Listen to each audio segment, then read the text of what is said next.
Mohon maaf Pak, di saya nggak ada suaranya. Maaf Pak, nggak ada suaranya Pak.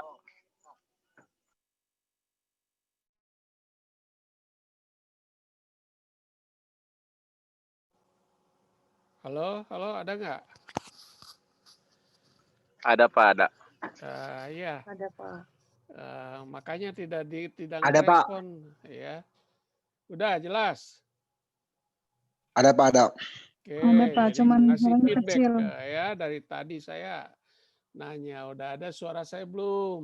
Gambarnya ada, PPT-nya. Gambarnya ada Pak. Oke, ya. Gambarnya ada Pak. Oke ya. Jadi saya dari tadi nanya tapi tidak ada yang ngejawab ya. Mungkin tidak mendengar ya, mestinya ngasih feedback bahwa tidak terdengar. Oke. Jadi kita lanjutkan materi minggu lalu. Minggu lalu sudah kita bicara mengenai studi kelayakan proyek. Jadi studi kelayakan proyek ini untuk menilai layak tidaknya satu kegiatan bisnis ya. Jadi kalau kita lihat tahapannya, ya tahapan dari studi kelayakan bisnis ini ada 5 tahap. Ya. Dari 5 tahap ini bisa diklasifikasikan menjadi 3 tahap. Tahap pra studi kelayakan atau pre-feasibility study, feasibility study, dan post feasibility study atau pasca feasibility study. Ya, yang masuk pra studi kelayakan adalah langkah pertama dan kedua. Sedangkan studi kelayakan proyeknya sendiri adalah di sini yang ketiga nih. Sedangkan yang lainnya atau tiga dan empat, sedangkan yang lainnya adalah implementasinya itu adalah pelaksanaan dari studi kelayakan. Oke. Jadi tahap awal ini tahap mengidentifikasi peluang apa yang akan menguntungkan bagi kita. Jadi harus melihat opportunity dari kesempatan bisnis yang menguntungkan kepada kita. Dengan melihat lingkungan di mana kita berada. Gitu ya. Dari lingkungan itulah kita bisa melihat mana menjadi peluang dan mana menjadi ancaman. Ya. Segala sesuatu yang diperkirakan menguntungkan bagi kita itu disebut dengan kesempatan atau peluang. Sedangkan segala sesuatu yang bisa mengakibatkan berkurangnya atau bisa mengakibatkan ruginya perusahaan itu disebut dengan ancaman ini. Jadi tahap awal kita lihat untuk melihat peluang dari bisnis itu. Apa misalnya kalau bisnis kan bisa macam-macam pendekatannya ya. Pendekatan pertama mungkin kita yang umum orang itu bergantung pada tren misalnya saat ini. Ya, tren bisnis apa? Atau bisa juga ada orang yang mencari atau mempunyai ide bisnis baru. Ini bisa macam-macam pendekatannya. Jadi bergantung, silakan saja mau melihat tren apa yang sedang berjalan ataukah kita bisa mencari atau mempunyai ide yang baru yang berbeda dari yang lain gitu. Nah, setelah mengidentifikasi peluang-peluang investasi tersebut, maka langkah kedua adalah merumuskan ya dari sekian peluang itu ya menjadi lebih konkret lagi, menjadi suatu rencana bisnis yang konkret. Ya, kita sudah bisa menyusun misalnya ya, sudah bisa merumuskan. Sebutlah dari sekian kesempatan itu hanya menjadi 2 atau mungkin hanya menjadi 1. Ya, kita rumuskan. Sudah dirumuskan kemungkinan pemasarannya, kemungkinan bahan bakunya, kemungkinan proses produksinya, ya, kemungkinan investasi yang diperlukan ini langkah yang kedua. Setelah langkah kedua, maka langkah ketiga, ya inilah di sini yang disebut dengan penilaian atau assessment atau feasibility study, itu langkah yang ketiga. Jadi kita melakukan analisis dari berbagai aspek yang mempengaruhi berhasilnya dari bisnis tersebut. Ya, mulai dari aspek pasar dan pemasarannya misalnya. Ya, aspek pasar dan pemasarannya ini harus jelas. Siapa nanti menjadi pasar dari perusahaan atau produk yang kita akan pasarkan. Ya, bagaimana metode-metode, teknik-teknik pendekatan pemasarannya. Terus aspek teknisnya, ya aspek teknis ini nyangkut mengenai mungkin memerlukan mesin, proses produksinya kalau manufaktur ya. Kalau jasa itu bagaimana flow chartingnya dalam melayani pelanggan, yaitu ya, aspek keuangan, aspek perekonomian. Jadi langkah ketiga inilah sebenarnya feasibility study itu. Dan yang keempat adalah pemilihan. Melakukan pemilihan dengan mengingat segala keterbatasan dan tujuan yang akan dicapai.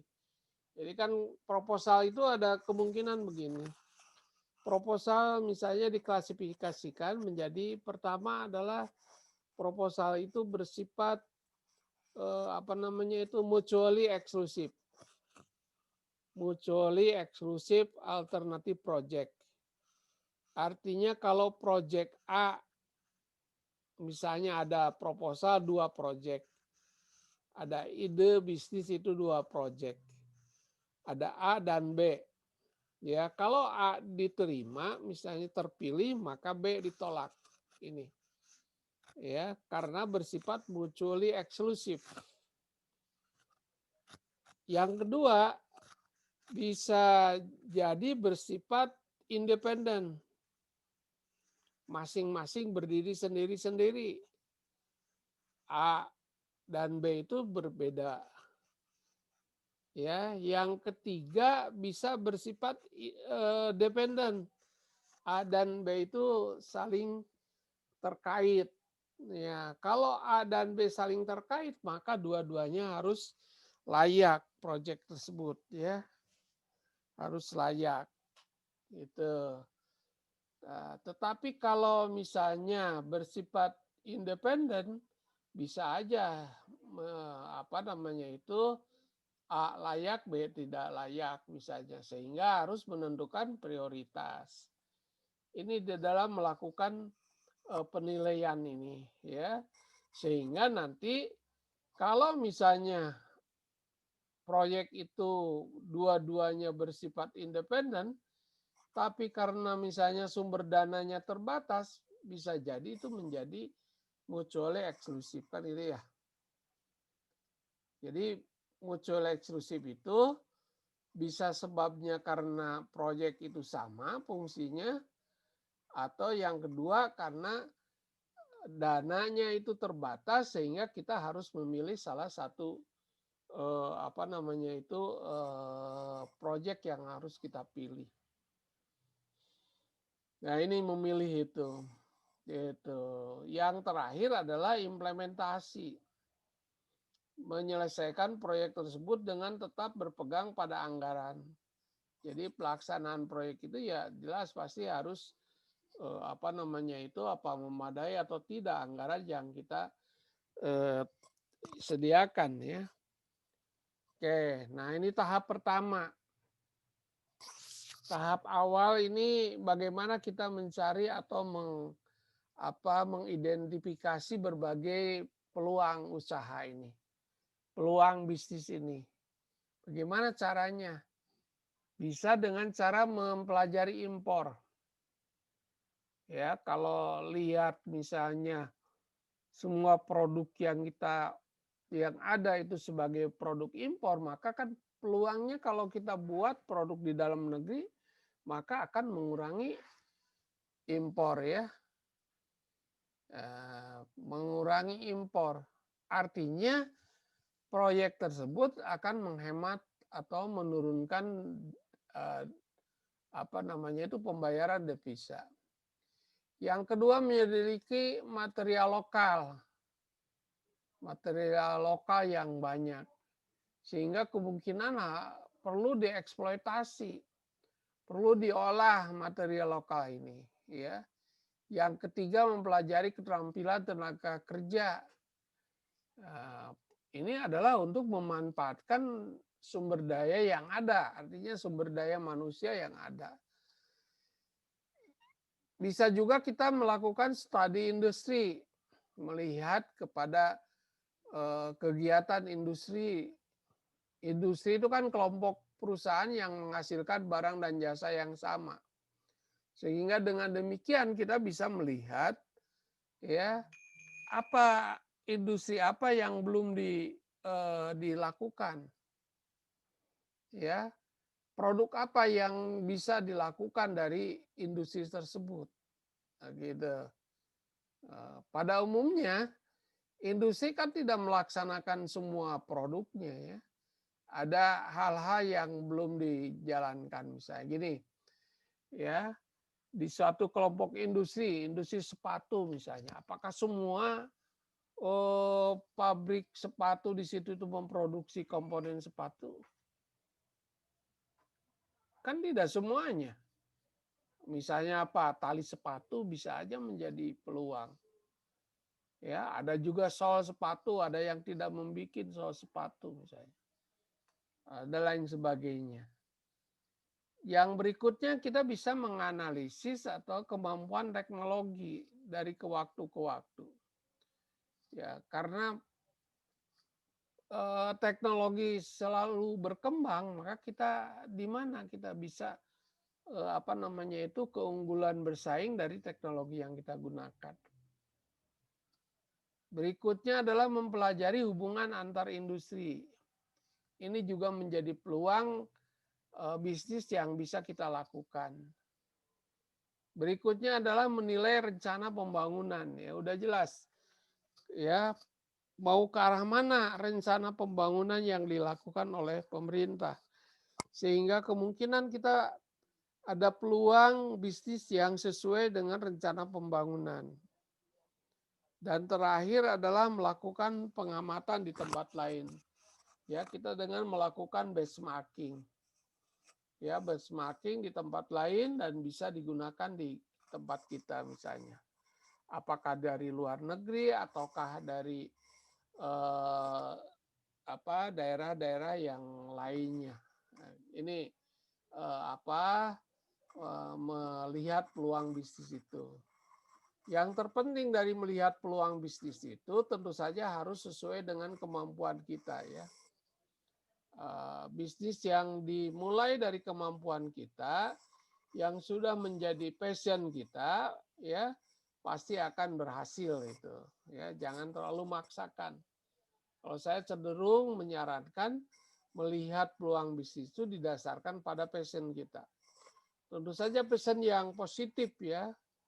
Karena passion misalnya itu adalah untuk sudah menjadi istilahnya panggilan jiwa, ya panggilan jiwa. Maka dia akan sungguh-sungguh di dalam melakukan bisnisnya. Ya, jadi mempelajari peluang itu banyak, bisa internal maupun eksternal. Internal itu dari dalam diri kita sendiri, sedangkan eksternal itu dari luar, lihat di luar, di lingkungan. Nah, tujuan investasi itu apa? Ya, tujuan keputusan investasi adalah paling tepat dalam pengambilan keputusan untuk melakukan memaksimumkan nilai pasar dari modal sendiri. Ini di dalam Western misalnya, tujuan investasi atau tujuan bisnis itu adalah kesejahteraan para pemegang saham. Ya, makanya di sini memaksimumkan nilai pasar modal sendiri. Ya, walaupun tidak semuanya perusahaan atau ya bisnis yang go public, artinya yang sahamnya dijual di pasar modal. Ini maksimumkan nilai pasar modal sendiri. Sehingga tujuan ini ya, tujuan memaksimumkan nilai pasar modal sendiri itu sebenarnya ada kendala. Ya, pertama karena tidak bisa diterapkan pada sektor publik. Karena sektor publik misalnya tidak menjual sahamnya. Misalnya sektor publik itu public service, itu kan tujuannya adalah pelayanan. Ya sebentar dulu ya, ajan dulu nih. Ya.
Ya, jadi kita lanjutkan ya.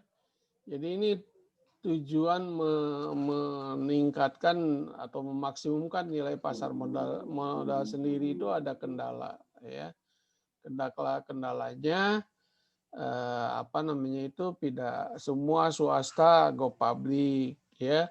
Pengetahuan pasar modal juga minim. Nah, sehingga tujuan keputusan investasi ini lebih bersifat operasional ini.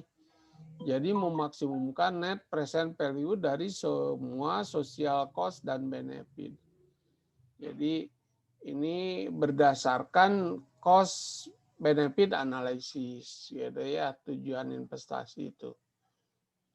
Oke. Nah, aspek-aspek dalam studi kelayakan ini yang nanti akan kita bahas ya. Dan juga Anda yang tugasnya ini paling tidak 4 aspek ya yang harus kita lakukan. Pertama adalah aspek pasar dan pemasaran. Yang kedua adalah aspek manajemen. Yang ketiga adalah aspek teknis. Dan yang keempat adalah aspek keuangan. Jadi minimalnya 4 aspek yang harus ada di dalam studi kelayakan itu. Saya ulangi, pertama adalah aspek pasar dan pemasaran, ya, aspek manajemen, ya, aspek teknis, dan yang terakhir adalah aspek keuangan. Jadi itu minimal, ya, minimal harus ada itu. Sehingga ini bisa Anda lihat ya, terkait dengan seluruh aspek-aspek tadi ya. Saya tidak akan membahas lebih lanjut ini, lebih rinci nih menjelaskan mengenai aspek pasar pemasaran nih. Ya, aspek pasar pemasaran tentu nyangkut mengenai permintaannya dan juga penawarannya dan harga, juga program pemasarannya, sehingga bisa kita memprediksi berapa nanti yang akan kita jual ya pada setiap tahunnya sampai umur proyek itu selesai. Ini nyangkut mengenai aspek teknis. Jadi aspek teknis ini nyangkut mengenai mesin, lokasi, proses produksi gitu ya.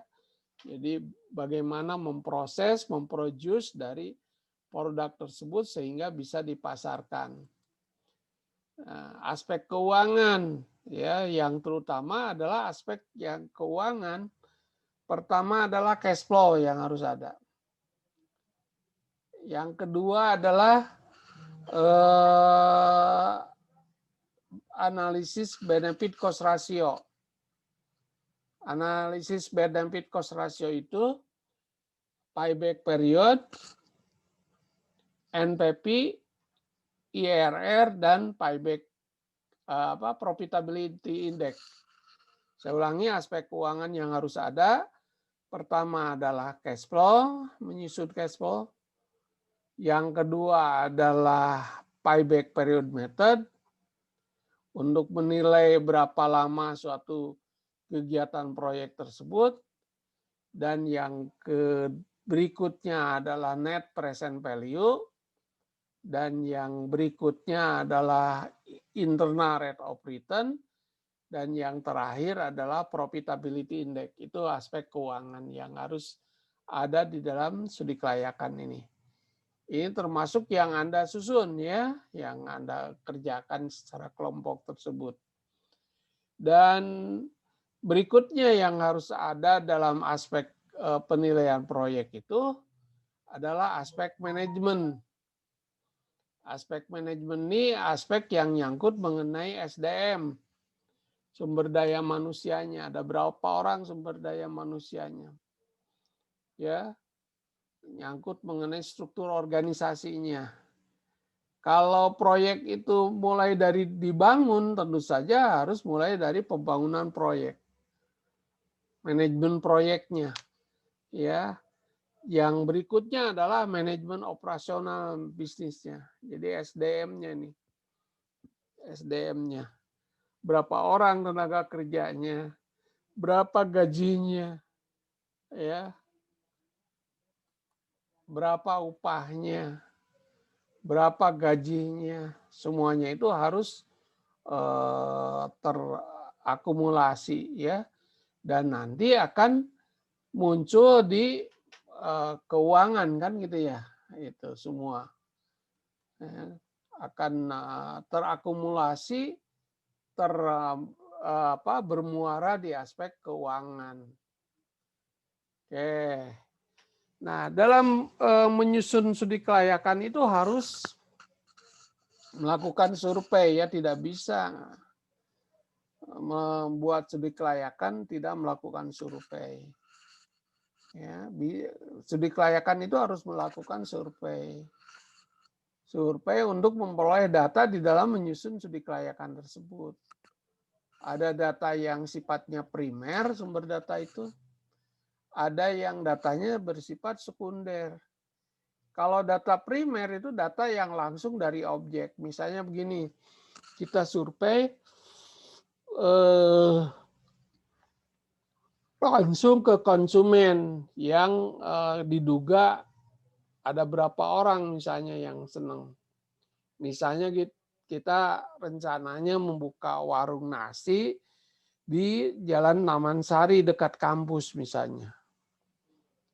Ya kan harus melihat, mensurvei ya data primer.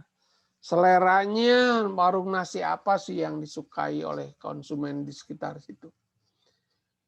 Yang kedua adalah data yang bersifatnya sekunder. Data yang sekunder ini data yang berasal dari lembaga lain.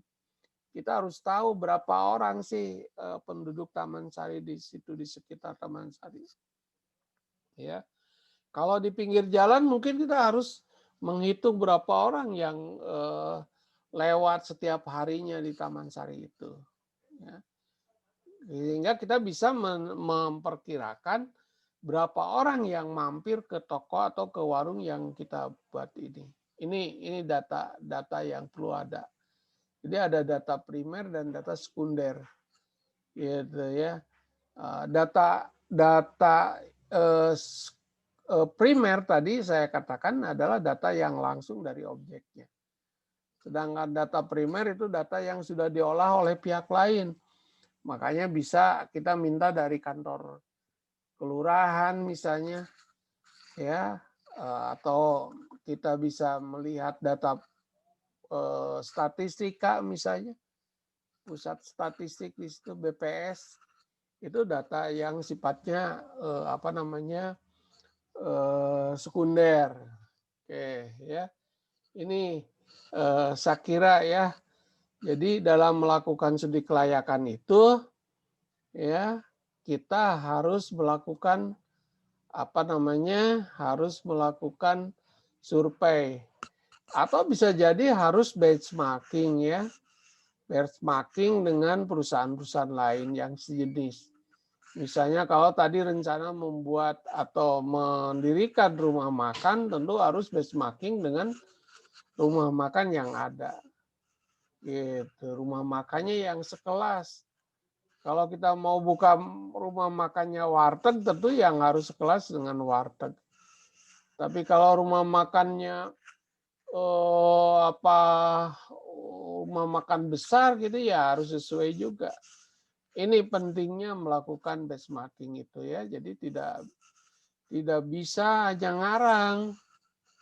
Itu boleh silakan ya, googling misalnya, tapi harus ada penyesuaian harga. Karena ada harga-harga yang berubah, ya, harga yang berubah, misalnya karena adanya inflasi dan sebagainya, gitu ya. Harga tanah juga berubah di situ, di lokasi di mana yang akan kita pilih misalnya. Atau kalau mau sewa juga harga sewa itu tanah misalnya atau bangunan pasti berubah. Oleh karena itu harus data yang update di dalam menyusun studi kelayakan, ya, tidak data yang expire yang sudah lama. Ini saya kira ya itu harus memahami proses dalam menyusun studi kelayakan ini, ya. Jadi ide bisnis itu tadi sudah saya katakan memang harus sesuai dengan kesenangan, ya, kesenangan kita. Sesuai dengan passion, ya, passion kita di mana. Kalau bisnisnya sesuai dengan passion, tentu saja nanti dengan sungguh-sungguh dijalankannya itu, bukan hanya sekedar ide saja. Oke, ya, itu saya kira ya. Sampai ketemu minggu depan. Mudah-mudahan kita selalu ada dalam kesehatan dan lindungan Allah Subhanahu wa taala. Assalamualaikum warahmatullahi wabarakatuh.